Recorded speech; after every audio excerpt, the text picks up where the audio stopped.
The film industry is out of touch with millennials. There's exceptions, movies like Booksmart, 8th Grade, and Lady Bird always come to mind, but so often when Hollywood tries to get into the head of people born after the year 2000, they fall flat on their faces. The references are surface level. It's almost as if they see us as dollar signs and not the brains inside, because when you spent so long writing only for your contemporaries, you develop a funneled vision that sees the world only from their perspective. And this is why we're at a point where we need more films made by younger people. Films like Quinn Shephard's Not Okay.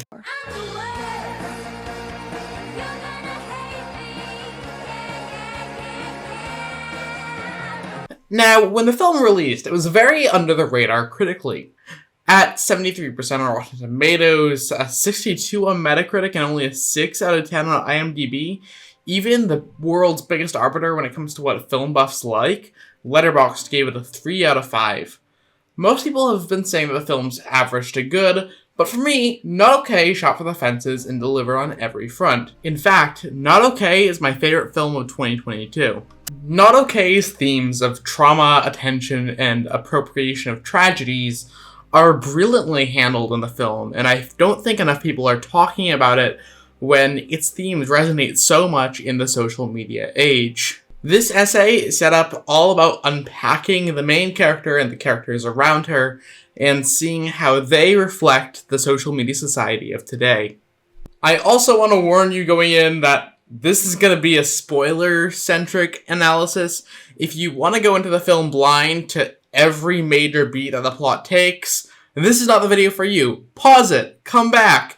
A video is eternal. You can come and visit me unless I get smited by the copyright gods of Disney. With all that said, let's get into the movie. You'll die, Danny.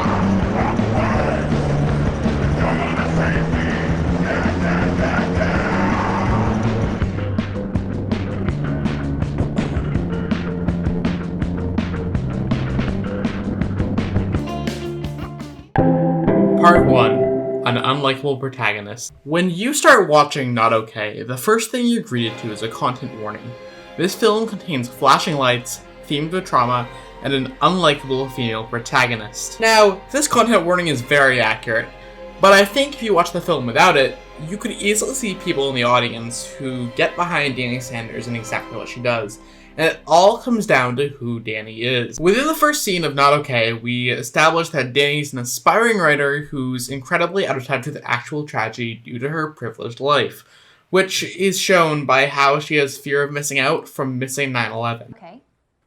Missing 9/11. Yeah. I was on a cruise with my parents when it happened. Mm-hmm. She's unfocused, she's self-centered, she's inconsiderate, and she's jealous of people more talented than her. But at the core of this, Danny's lonely.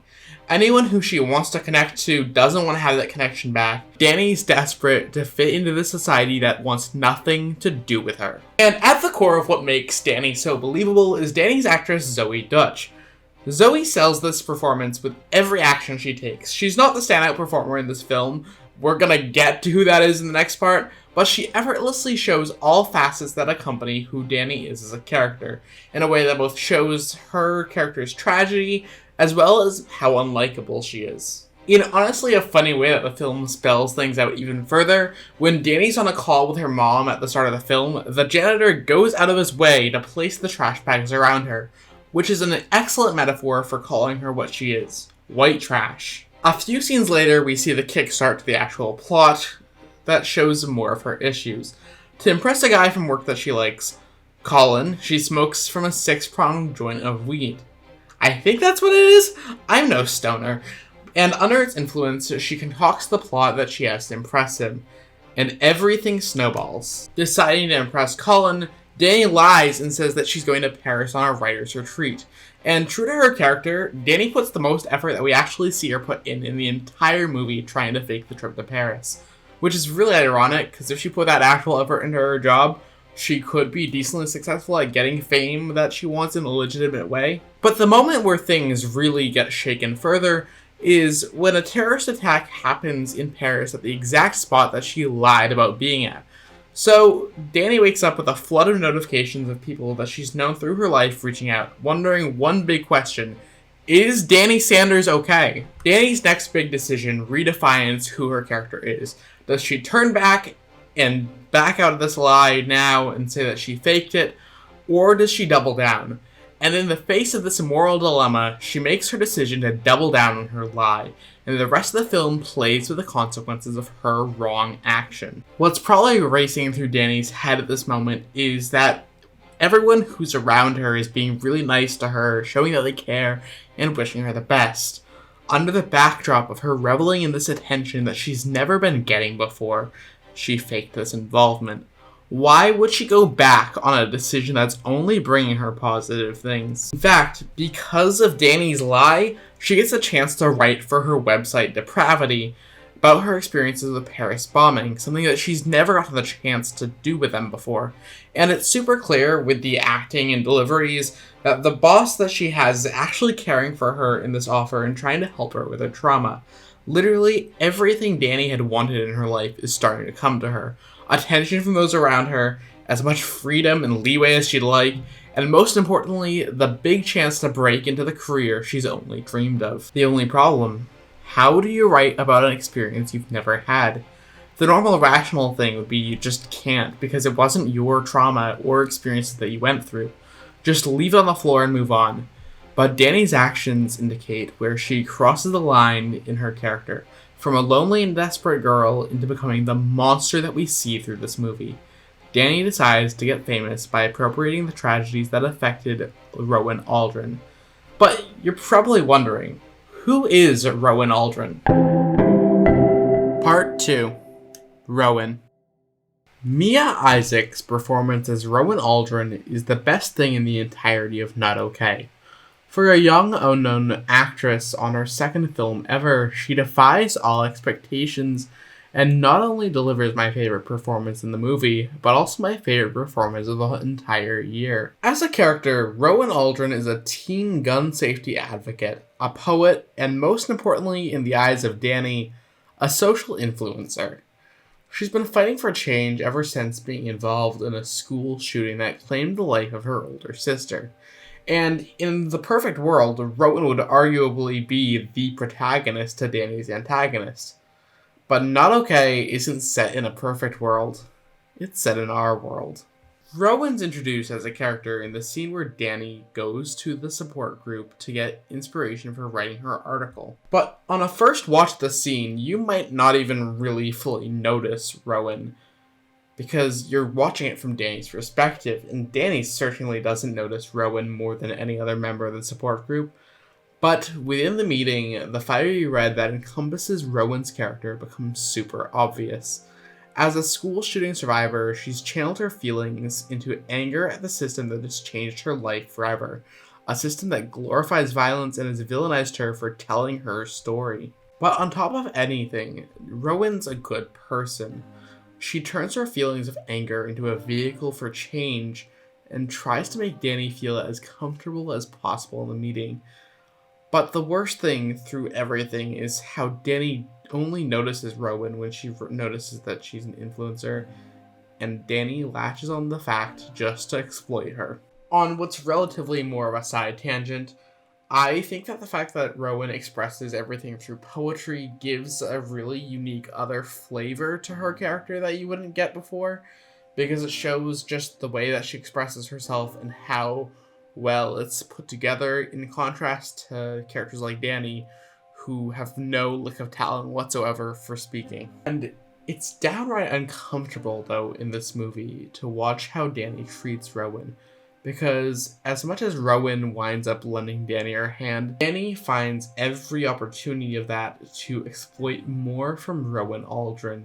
And it's disgusting, because all that Danny stands for as a person is her follower count. Meanwhile, as the counterexample, we see Rowan's relationship with social media summarized in one quote during the movie. No, I know the internet likes to turn victims into villains sometimes.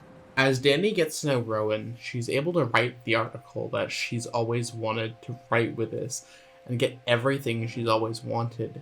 The words that she's appropriated from Rowan, people are touched by, But even as Danny's on the rise, Danny only sees Rowan as a stepping stone. A particularly dreadful scene is her asking Rowan to promote the article, juxtaposed by Rowan being traumatized by a lockdown drill. While Danny's actions have always been bad, when Rowan's thrown into the occasion, things tend to get worse, because Danny just shows how ghoulish she is. Because as much as Rowan is trying to comfort and help her through every bit of the situation, because Rowan sees her as a new friend, and as this friendship develops, Rowan starts to look to Danny as a sister figure, the first one she's ever had since the shooting that took her sister's life away. And even worse, Danny sees this vulnerability within Rowan and takes advantage of every little bit of it. The scene the two share after the kickball game, they're talking, and the script shows its attention to details. Danny offers Rowan beer, something that she implied is a thing older siblings do for the younger siblings. Danny offers to speak alongside Rowan at the rally in this chance to grab any more social influence that Danny can get, and compares the two of them to Katniss and Rue, continuing to be so short-sighted and only thinking for herself. On the way to the rally that they're both going to be speaking at, Danny continues to exploit. She plays Avril Lavigne, something that Rowan's sister had loved to do with her. But even worse, at the actual rally, Danny crossed the line again by dedicating her speech to Rowan's actual sister. An event that simultaneously cements this sister connection, as well as continuing to appropriate Rowan's tragedy to further her attention from her fabrication. The rally goes south though because the firecrackers get thrown, and Rowan has another panic attack. In the hospital, just when it seems like Danny's finally realizing how cruel the online world is to Rowan, she's never seen the scrutiny herself, so when trying to comfort her friend after put into the position that Rowan had earlier described to her, Danny misquotes it. You need to remember what you said to me. That the internet loves to turn villains into victims. Exactly what the internet has done to Danny's life. Now, around this point of the movie, I do think Danny's trying to make changes and starting to feel bad for what she's done, seeing all the lives that she's affected in her actions, and seeing each of the mistakes she's made. She could honestly come out here about her mistakes. But unfortunately, just like how it goes in the real world, her mistakes are about to have consequences, because she's a monster, and monsters need to be unmasked.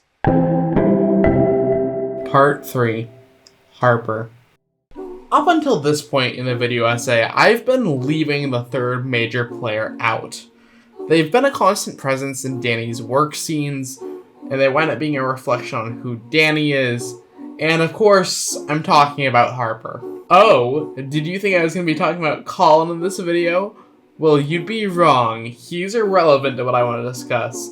Because if you, want to see him discussed, check out TikTok. All the discourse on that app in particular has been about Colin, and I don't get it. So, bye Colin. Colin, you're from Maine. Harper, played by Nadia Alexander, is Danny's coworker who, at their company, Depravity, is already implied to be the top writer. A queer woman who's working for social change. What we do end up hearing about her writing, it's about things that she views could push for the future. She also is probably the only logically driven character in the story. From the first scene that Harper and Danny share together, we can already see that they're foils. Harper is considered to be in well regards by the company, she's hardworking, and she's set up as the best writer by far and away.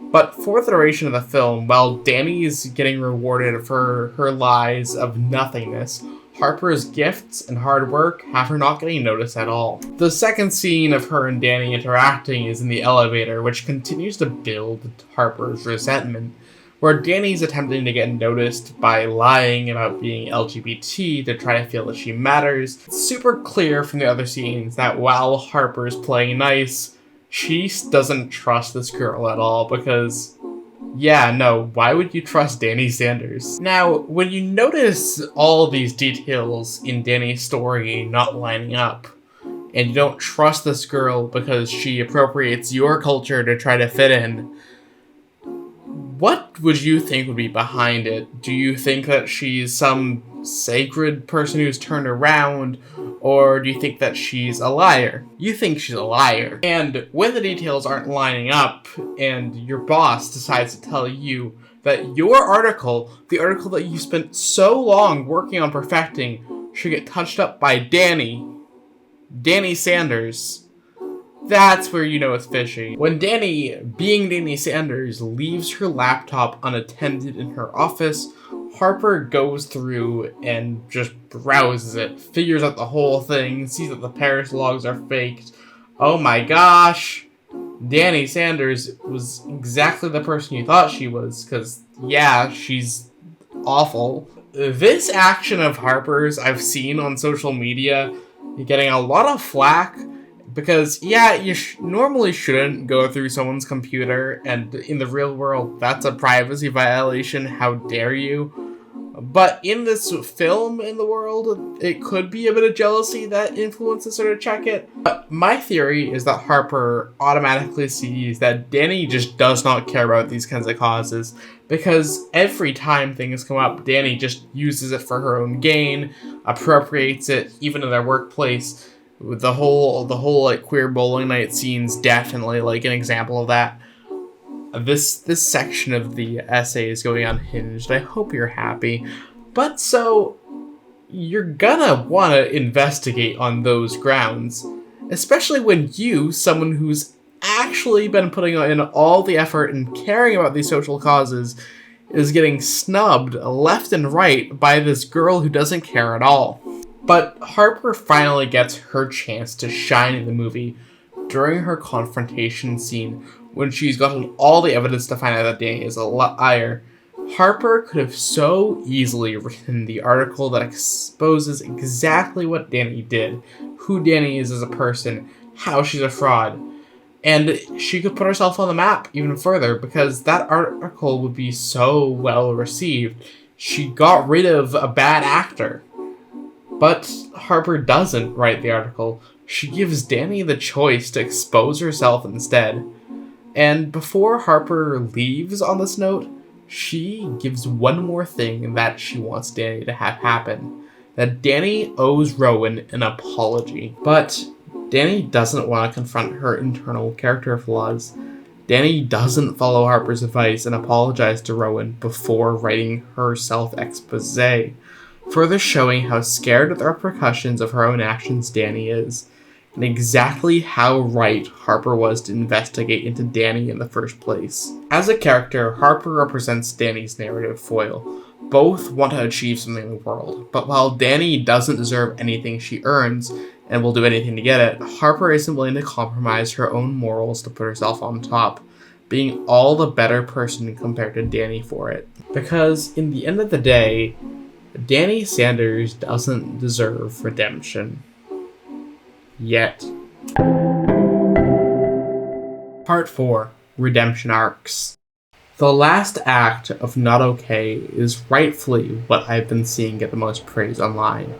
Because from the minute Danny writes her self-expose, you see everything that her character built herself on crumble down. She's lost all the connections she's built. She's lost her job, she's been doxxed, she's been forced to delete all her social media. She gets recognized in public, but never for a good reason, and goes through the genuine lowest point of her entire life.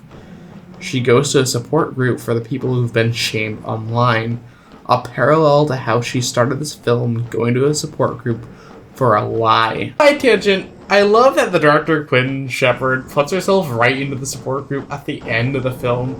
It's a really funny director cameo to make in the movie, and more directors should do it in a goofy way instead of a self-indulgent way. Just saying. But the message of the support group that Danny goes to is firm. Danny needs to apologize, so Danny being Danny goes to Rowan's performance hoping to get the storybook ending and feel better about herself. But instead of the closure that Danny so desperately tries to get, we get instead one of the best ending scenes in all of film. Rowan's final speech is 3 minutes and 15 seconds of her going through everything she's dealt with for the film.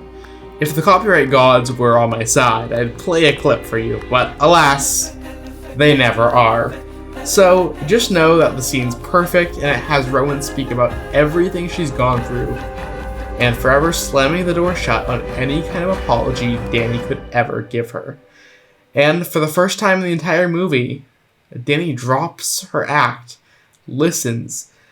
Her plans were to go in simply and get the apology that she's wanted, to just wrap this up in a little bow. But instead, Danny leaves without even speaking to Rowan. Officially in the movie, this is the point where Danny gets the message and realizes that her actions were not okay. Finally getting to start her actual redemption arc. I've seen a lot of people online saying that she should have talked to Rowan one final time, but no, Danny doesn't deserve the happy ending. The only hope we can have from here is that she would pick up the pieces and attempt to continue bettering herself. The ending of this film knows that Danny could only grow by having her way for an easy answer taken away from her forever. Because when you go your entire life only having things easy, you can only grow by taking the hard way out. Conclusion. Not Okay finds its own way to defy Hollywood conventions. We see so many films where the main character does things that are genuinely horrible and still gets a happy ending. One of the film's closest parallels, Dear Evan Hansen, comes to mind. But in its differences, Not Okay genuinely tells a rivetingly strong story about the price people pay for using people and appropriating tragedies for their own growth. Because honestly, I feel like a lot more people find themselves in a situation like Danny's, whether you'll admit it or not. You feel trapped in your own life, desperate to grab something greater, and you think within your own mind what you could do to get out of the situation. The difference ultimately is, unlike Danny, we don't act on our urges of ours to become popular. We work for them. And in an online landscape where we see people trying to grab fame by any means necessary, we need to take a look inside and remember that that behavior is not okay. Hello, person who completed watching the essay. I hope you've had a lovely day, and welcome and thank you for coming to the essay. This was really fun to make. I can't really make these too often at the moment because I'm currently being a film student, which usually comes with a lot of work. So yeah, it's gonna be a bit slow, but I'll try to get stuff out to y'all. Feel free to like, comment, subscribe so I can talk to y'all and stuff, because engaging with you guys is a lot of fun. And I hope you have such a lovely rest of your day, /night, /whatever time, and enjoy yourself. Yeah.